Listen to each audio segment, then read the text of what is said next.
میرے بھائیوں اور دوستو، اللہ تعالیٰ نے انسان کو جسم اور روح ان دو چیزوں کے مرکب سے پیدا فرمایا ہے۔ جسم کے بننے کا نظام اور ہے اور روح کے بننے کا نظام اور ہے۔ جسم کسی اور جگہ بنتا ہے اور روح کہیں اور سے آتی ہے۔ جسم زمین اور زمین کی غذاؤں کے مختلف مراحل پیش در پیش سے وقد خلقکم اطوارا، وہ مختلف شکلیں بدلتا ایک روپ میں ڈھلتا ہے، اور روح ایک لطیف اللہ کا امر ہے جس کا علم انسان کو نہیں دیا گیا۔ یسألونک عن الروح قل الروح من امر ربی وما اوتیتم من العلم الا قلیلا، کہ روح ایک اللہ کا امر ہے جس کے بارے میں تمہارے پاس کوئی علم نہیں ہے، لہذا اس کی تفصیل تم سمجھ نہیں سکتے ہو۔ روح آسمان سے آتی ہے، جسم زمین میں بنتا ہے، پھر 4 مہینے بعد اللہ اس کو آپس میں جوڑ دیتا ہے، زندگی متحرک ہو جاتی ہے۔ روح ہی کے ساتھ زندگی کی بقا رہتی ہے۔ جب اللہ اس سے واپس نکال لیتا ہے تو سارے ٹائٹل ہٹ کر صرف ایک نام سب کو مل جاتا ہے، اور وہ میت کا ہوتا ہے۔ وہ حضرت مولانا ہو، وہ کوئی ڈاکٹر ہو، بادشاہ ہو، صدر وزیر ہو، سارے اعزاز ٹائٹل ہٹا کر اس پر میت کا لفظ مہر لگ جاتی ہے۔ اس میں سے کیا نکلا ہے؟ ہر چیز تو موجود ہے، اب یہ بولتا کیوں نہیں، اٹھتا کیوں نہیں، چلتا کیوں نہیں؟ اس میں سے روح نکل گئی۔ روح ہمارے جسم کی اصل ہے، اسے نکال دو تو جانوروں کو بھی پتا ہے کہ اب یہ بے جان چیز ہے۔ چیونٹیاں، کیڑے مکوڑے بھی اس کو کھانے لگ جائیں گے، جانور بھی کھانے لگ جائیں گے، زمین بھی اس کو گلانے لگ جائے گی، ہوائیں اس کو متغیر کرنے لگیں گی۔ روح انسان کے اندر ایک چلتا ہوا زندگی کا کارواں ہے۔ اسے جب اللہ واپس بلاتا ہے تو اللہ یتوفی الانفس حین موتها والتی لم تمت فی منامها۔ موت کیا چیز ہے؟ اس کے 200 جواب ہیں سائنس کی کتابوں میں، 200 جواب بذات خود بتا رہے ہیں کہ یہ ایک جواب بھی ٹھیک نہیں ہے، اور قرآن ایک جواب دیتا ہے اور وہی حرف آخر ہے، قل یتوفاکم ملک الموت اللہ یتوفی الانفس حین موتها۔ اللہ ہے جو تمہاری روحوں کو موت کے وقت کھینچ لیتا ہے، تمہارے جسم سے نکال لیتا ہے۔ تو میرے بھائیوں،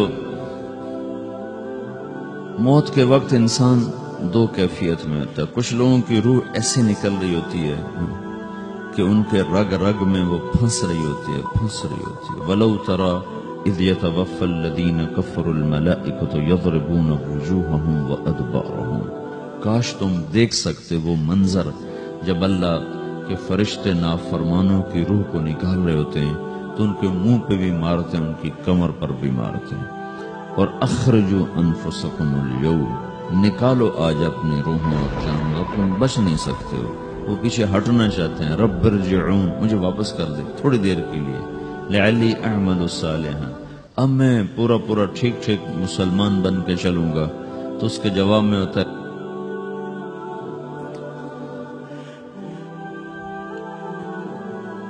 اور حدیث پاک میں آتا ہے کہ ملک الموت اترتا ہے، اس کے ساتھ 4 فرشتے ہوتے ہیں، وہ 4 فرشتے آتے اس کی پٹائی شروع کر دیتے ہیں۔ ابھی پرسوں یہ حدیث میں نے پڑھی ابن ماجہ میں کہ ملک الموت کہتا ہے ایتھا النفس الخبیثہ کانت فی الجسد الخبیث، اے خبیث روح جو خبیث جسم میں تھی، اخرج باہر آؤ۔ وہ واپس تو ہو نہیں سکتا، اپنے آپ کو روک تو سکتا نہیں، تو وہ حیران، پریشان، خوف زدہ، تو اس کے جواب میں اس کو ملک الموت کہتا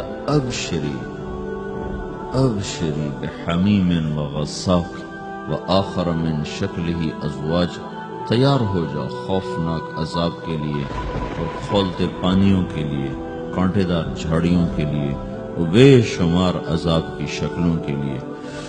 تو اس کی روح کو جب کھینچتے ہیں تو رگ رگ سے وہ کٹ کے نکلتی ہے، تو سارا وجود زیر و زبر ہوتا ہے، سکرات کا درد ساری دنیا کے دردوں پر حاوی ہے۔ جب اس کی روح نکلتی ہے اور اس کو لے کر آسمان پر چلتے ہیں تو دروازے پر پہنچتے ہیں تو اندر سے فرشتے پوچھتے ہیں کون ہے؟ کہتے ہیں فلاں فلاں کا بیٹا ہے۔ کہا نفس خبیثہ فی الجسد الخبیث، یہ تو وہی بدماش ہے جو بدماش جسم میں تھا، یہ وہ بدبخت روح ہے جو بدبخت جسم میں تھی، اس کے لیے آسمان کے دروازے نہیں کھول سکتے، اسے واپس کر دیا جائے۔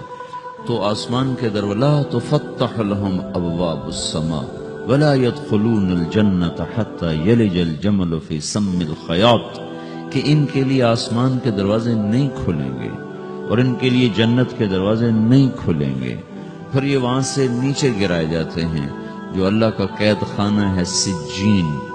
وما ادراک ما سجین کتاب مرقوم، وہ تمہیں خبر نہیں کہ وہ کیا خوفناک قید خانہ ہے جو اللہ تعالیٰ نے بنایا ہے، اسے وہاں دھکیل دیا جاتا ہے۔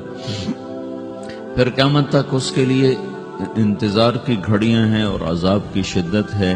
اور جب کوئی نیک آدمی اللہ تعالیٰ کے دربار میں جانے کا اس کا وقت آتا ہے تو اللہ تبارک و تعالیٰ فرماتے ہیں ان الذین قالوا ربنا اللہ ثم استقاموا تتنزل علیہم الملائکۃ الا تخافوا ولا تحزنوا وابشروا بالجنة التي كنتم توعدون نحن اولیاؤکم فی الحیاة الدنیا وفی الآخرہ ولکم فیہا ما تشتہی انفسکم ولکم فیہا ما تدعون نزل من غفور الرحیم۔ جب کوئی نیک مرد عورت کے جانے کا وقت آتا ہے تو اس کے لیے بھی فرشتے آتے ہیں اور آ کر اس کو خوشخبری دیتے ہیں اور آ کر اس کو تسلی دیتے ہیں کہ آپ غم نہ کریں، پیچھے والے بھی آپ کو مل جائیں گے، آپ خوف نہ کریں، آگے ساری منزلیں آپ کے لیے آسان ہیں، آپ کے لیے جنت بھی تیار ہے، رب بھی مہربان ہے۔ اور حدیث پاک میں آتا ہے کہ ملک الموت اور 4 فرشتے آتے ہیں، وہ 4 فرشتے اس کو سہلاتے ہیں، دباتے ہیں کہ موت کا درد اسے محسوس نہ ہو، اور ملک الموت فرماتے ہیں ایتھا النفس الحمیدہ کانت فی الجسد الحمید اخرجی، اے نیک روح جو نیک جسم میں تھی باہر آؤ، کیا کرو؟ وَأَبْشِرِي بِرَوْحٍ وَرَيْحَانٍ وَرَبٍّ رَاضٍ عَنْكِ غَيْرِ غَضْبَانٍ، آپ کو بشارت ہو آپ کے لیے جنت تیار ہو چکی ہے اور وہاں کی ساری نعمتیں آپ کے لیے میسر ہو چکی ہیں اور اللہ آپ پہ راضی ہو چکا ہے اور اللہ آپ پہ خوش ہو چکا ہے۔ اس پر اس کی روح کو نکالا جاتا ہے، پھر سارے فرشتے اس کو استقبال کے ساتھ جب آسمان پر لے جاتے ہیں تو اندر سے پوچھتے ہیں کون ہے؟ کہ فلاں فلاں کا بیٹا، فلاں فلاں کی بیٹی۔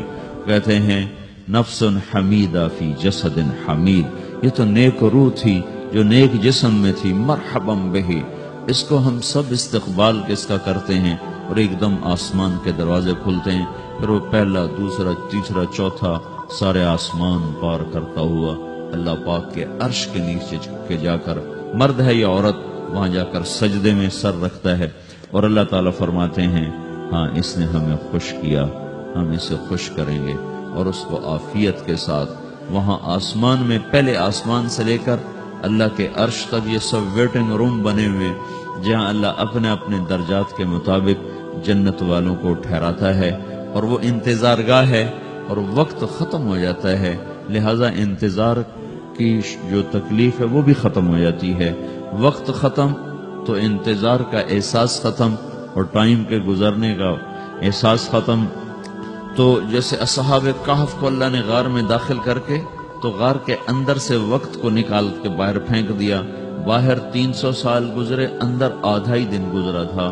وہ جب اٹھے ہیں تو وہ 25 برس کا نوجوان 325 سال کا ہو کے نہیں اٹھا، وہ 25 سال کی عمر میں اٹھا ہے، نہ ناخن بڑا ہے، نہ مونچھیں بڑی ہیں، نہ ان کی داڑیاں لمبی ہوئی ہیں، جو وہ تو زندہ تھے، مر نہیں گئے تھے، تو زندہ کے تو بال بھی بڑھتے ہیں، ناخن بھی بڑھتے ہیں، لیکن وہ اس طرح اٹھے کہ 300 برس گزر گئے اور 25 برس کا نوجوان 25 سال کی عمر میں اٹھا ہے، 20 برس کا 20 برس کی عمر میں اٹھا ہے، اور وہ کہنے لگے کم لبثنا، بھئی کتنا ٹھہرے ہیں؟ کہ یومن او بعض یومن، لگتا ہے کوئی دن آدھا دن ٹھہرے ہیں۔